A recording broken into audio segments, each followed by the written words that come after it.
Hello everyone, welcome back to my channel. आज हम लोग बात कर रहे हैं मेथड्स ऑफ डाइंग के बारे में। फैब्रिक को किन किन तरीकों से रंगा जाता है, वो अलग अलग स्टेज पर अलग अलग मशीन्स के थ्रू, अलग अलग मेथड्स के थ्रू डाई किए जाते हैं। उन्हीं को आज हम डिस्कस करेंगे। सबसे पहले हम बात कर लेते हैं जो भी हमारा मेथड होता है वो किस चीज़ के बेस पर सिलेक्ट किया जाता है। मतलब ऐसे कौन से फैक्टर्स को देखा जाता है जिनके बेसिस पर हम ये चूज करते हैं कि ये पर्टिकुलर वाली मशीन इस तरीके के फैब्रिक पर वर्क करेगी। तो सबसे पहली बात हम देखते हैं कि फाइबर कंटेंट क्या है। मतलब हमारा कपड़ा जो है उसमें कितना आपका नाइट्रोजन है, कितना आपका कार्बोहाइड्रेट है, या फिर जिस भी ओरिजिन से वो आए, जैसे सेल्यूलोजिक फाइबर है या प्रोटीन फाइबर है या सिंथेटिक फाइबर है। बेसिकली इन चीजों को देखा जाता है। उसके बाद आता है फैब्रिक का वेट क्या है। मींस उसकी वेट के अकॉर्डिंग आपकी मशीन और उसकी स्पीड, ये सारी चीजें, टेम्परेचर, ये सारा ही चीजें डिसाइड की जाती हैं।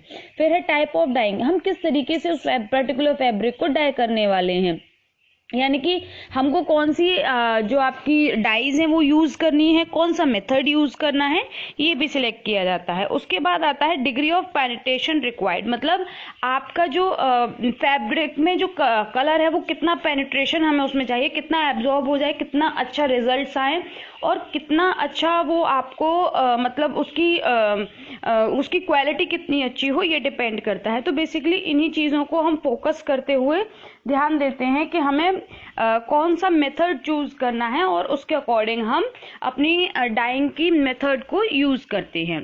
सबसे पहले हम बात कर लेते हैं बैच डाइंग के बारे में। बैच डाइंग हमारा जो फाइबर्स होते हैं, जो फैब्रिक होता है उसको डाई करने का एक तरीका होता है। फैब्रिक यानी कि जो आपकी अगर हम जैसे कि अपनी रेगुलर लैंग्वेज में कहें, थान के जो थान आते हैं जिसपे से हम कपड़ा कटवाते हैं, उसके बाद हम लोग उसको यूटिलाइज करते हैं। तो उसी तरीके से आपके बैच डाइंग में जो फैब्रिक होता है उसको डाई किया जाता है। इसमें जो एग्जॉस्ट डाइंग, इसको एग्जॉस्ट डाइंग के नाम से भी जानते हैं। इसमें टेक्सटाइल को डाई बात के अनुसार कैलकुलेट किया जाता है। मतलब इसमें जो हमारी टेक्सटाइल का मीनिंग होता है आपका फैब्रिक, इसको हम टेक्सटाइल भी कह सकते हैं, हम इसको रन भी कह सकते हैं। हमारा जो फैब्रिक होता है, जो कपड़ा होता है, उसको हम टेक्सटाइल कहते हैं, रन कहते हैं और फैब्रिक कहते हैं।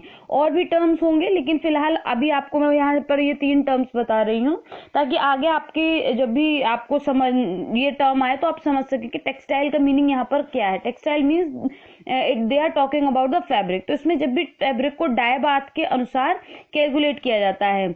फिर उसके बाद ये किसी भी स्टेज के लिए यूज की जा सकती है, जैसे कि फाइबर, यार्न, फैब्रिक, गारमेंट। मतलब हमारी जो बैच डाइंग है उसका ये बेनिफिट कह सकते हैं, पॉजिटिव पॉइंट कह सकते हैं कि आप इसको किसी भी स्टेज पर यूज कर सकते हैं, चाहे वो फाइबर हो यानी कि तंतु रंगने हो आपको, यान यानी कि धागा रंगना हो, फैब्रिक यानी कि वस्त्र रंगना हो, गारमेंट यानी कि आपको कपड़े रंगने हो, किसी भी स्टेज पर इसको यूटिलाइज कर सकते हैं। आपसे इससे क्वेश्चन भी पूछा जा सकता है कि वो कौन सी डाइंग है जिसमें आप हर स्टेज के जो फैब्रिक है उसको डाई कर सकते हैं।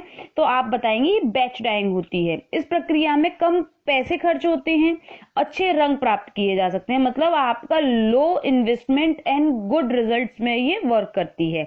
इसमें टेम्परेचर को फैब्रिक कॉम्बिनेशन के अकॉर्डिंग मेंटेन किया जा सकता है, यानी कि आप अगर कोई ब्लेंडेड फैब्रिक है तो उसके अकॉर्डिंग उसको टेम्परेचर को मेंटेन करने की हमें जरूरत पड़ती है, क्योंकि कोई फैब्रिक को कम टेम्परेचर की जरूरत होती है और कोई ज्यादा टेम्परेचर पर खराब हो जाता है। तो इन चीजों को ध्यान में रखते हुए भी ये मशीन अच्छी है, क्योंकि इसमें टेम्परेचर को आप मेंटेन कर सकते हैं।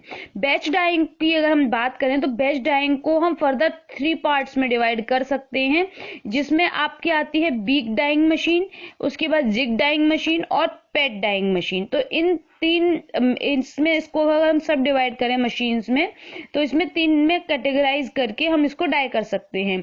तो बिग डाइंग जो होती है ये सबसे ओल्डेस्ट मशीन होती है। मतलब सबसे पुराना, बैच डाइंग में सबसे पुराना मेथड है जब हम किसी भी फैब्रिक, फाइबर या फिर किसी भी यार्न को जब हम डाई करते हैं। इसको हम रेड डाइंग मशीन या फिर विंच डाइंग मशीन भी कहते हैं। आपने मोस्ट कॉमनली इसको winch dyeing machine, big dyeing machine के नाम से देखा होगा और इसे रेड डाइंग मशीन भी कहते हैं। अब इसकी ये जो मशीन होती है, आप इस डायग्राम के थ्रू देख सकते हैं कि ये कुछ इस तरीके की मशीन होती है। ये आपका डाइंग बाथ होता है, ये जो आपका है ये आपका डाइंग बाथ है।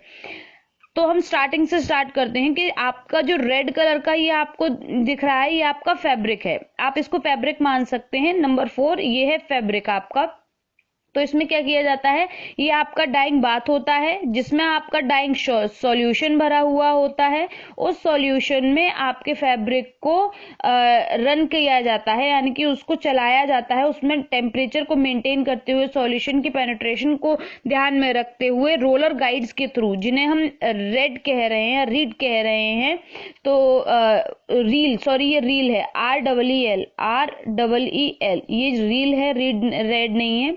तो ये जो रोलर गाइड्स हैं इनको हम रील भी कहते हैं। ये रोलर गाइड्स होते हैं जिनके थ्रू कपड़े को एक तरीके से रास्ता बताया जाता है कि आप इस तरीके से इधर से फैब्रिक को निकाला जाएगा। तो इन रोलर गाइड्स के थ्रू इसको रन करवाकर फैब्रिक को आपके डाई बाथ में से निकालकर और उसको डाई किया जाता है। तो ये आपकी कहलाती है बीक डाइंग।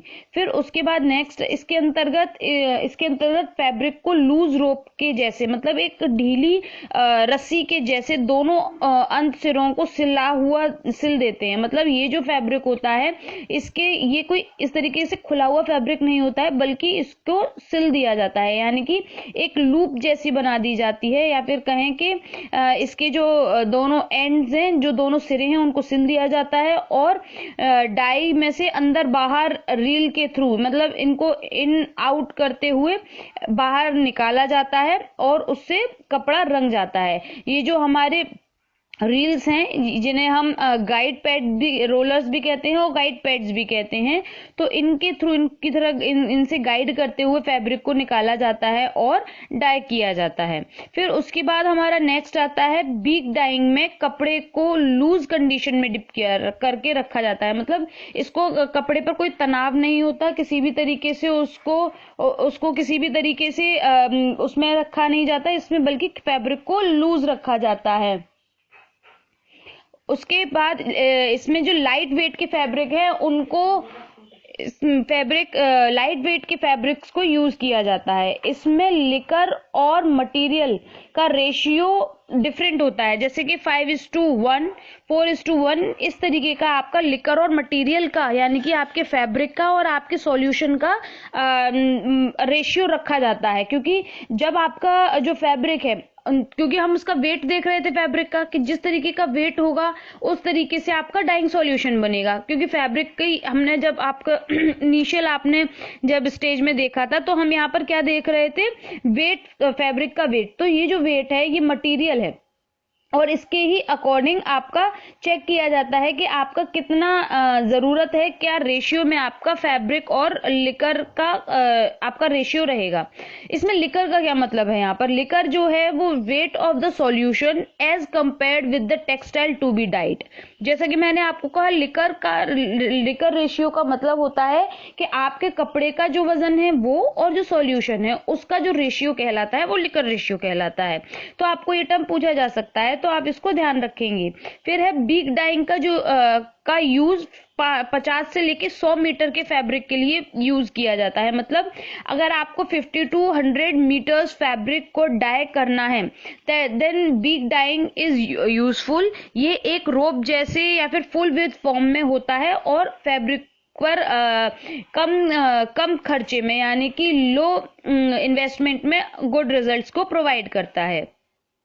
ये साधारण होता है, मतलब इसको चलाना इजी है, लेकिन इसमें आपको पानी की ज्यादा जरूरत होती है, इसमें केमिकल ज्यादा चाहिए, एनर्जी ज्यादा चाहिए। तो अगर इस लिहाज से देखा जाए तो थोड़ा सा ये एनवायरमेंट फ्रेंडली कम है, क्योंकि इसमें वाटर कंजप्शन ज्यादा हो रहा है, केमिकल्स ज्यादा यूज हो रहे हैं और एनर्जी भी ज्यादा यूज हो रही है। इसमें फैब्रिक पर एब्रेशन होता है, क्रीजेस आ जाती हैं, तो इससे फैब्रिक पर नेगेटिव इम्पैक्ट भी पड़ता है, जिससे कि उसकी जो क्वालिटी है वो थोड़ी सी लो हो सकती है और फैब्रिक की जो स्ट्रेंथ है वो भी डाउन हो सकती है। नेक्स्ट है हमारा बैच डाइंग में जिग डाइंग, जो बैच डाइंग का पार्ट है। तो इसमें 2 रोलर्स लगे हुए होते हैं, जिसमें फैब्रिक ओपन विड्थ में आगे पीछे से रोलर रेगुलर इंटरवल पर मूव करते हुए डाई करता है। यानी कि अगर आप इसमें देखेंगे, देखिए ये मशीन है, इसमें ये 2 रोलर लगे हुए हैं। इसमें फैब्रिक को दोनों एंड सिले हुए नहीं है बल्कि खुला हुआ है, तो उसमें दोनों सिरे खुले हुए हैं और फैब्रिक को ऐसे आगे पीछे करते हुए इसमें डाई किया जाता है इस तरीके से।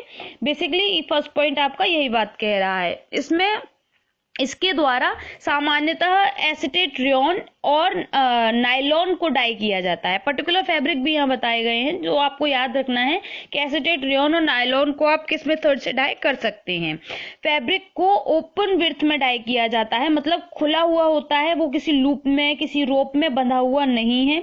लेंथ रेंज इसमें 1000 मीटर तक डाई की जा सकती है। प्रीवियस आपकी जो डाइंग थी, इसमें आप कितना कर सकते थे डाई, 50 to 100 मीटर, और यहाँ पर इसकी विड्थ कितनी ज्यादा हो गई, इसकी लेंथ 1000 मीटर्स, यानी कि इसमें काफी ज्यादा फैब्रिक को डाई किया जा सकता है। इसमें आपको high strength fabric are dyed in this dyeing, मतलब आपके जो हाई स्ट्रेंथ फैब्रिक होते हैं, जिनकी जो स्ट्रेंथ होती है वो ज्यादा अच्छी होती है, उनको इसमें डाई किया जाता है।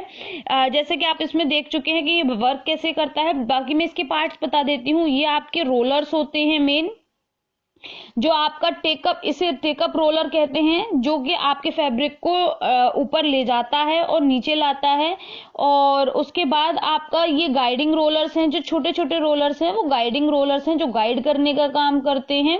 फिर उसके बाद आपका ये फैब्रिक है जो रेड कलर से आपको दिखाई दे रहा है, और ये डाई बाथ है जिसमें डाइंग सॉल्यूशन भरा हुआ है। तो आप ये इमेज बनाकर रखेंगे जिससे आपको याद रहेगा, और अपने नोट्स में ये सारी ही चीजें जरूर प्रिपेयर करते जाएं।